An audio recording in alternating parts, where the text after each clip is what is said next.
interview can be a source of concern for a lot of students because they never quite know what types of questions they're going to get, who their interviewer is going to be. Unlike some of the other aspects of the admissions process where they have literally months to get ready, they may not have a lot of time to necessarily prepare for the interview. What can they do to alleviate some of that concern and maybe prepare in some way, shape, or form?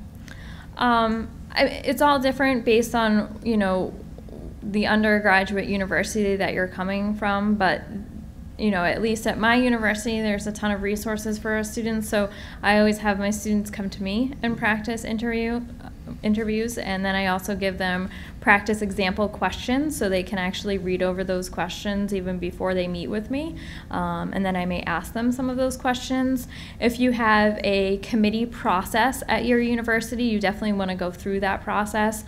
We have that process at our university, and we interview our students as part of that process. So they get a mock interview before they even get their committee letter. And that's really meant to help them to say, okay, this is what you need to work on, this is your strength, this is your weakness in the interviewing process.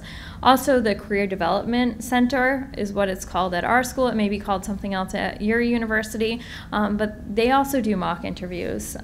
And I know our Career Development Center has, you know, Interview Stream, which is an online resource that our students can use, and they can do mock interviews, and it's set up to have medical school questions on there.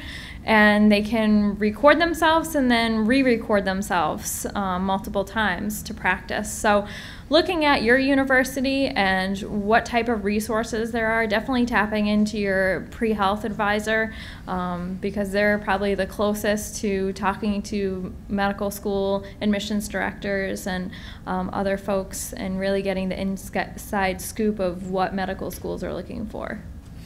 And it sounds like this, I think you called it Interview Stream, as a software that students can actually use to record themselves and then play back and see what they actually, how they actually look during a question. I think that's a great idea because often students don't realize the little nervous tics they may have or the habits that they have that could be distracting during an actual interview. That's great.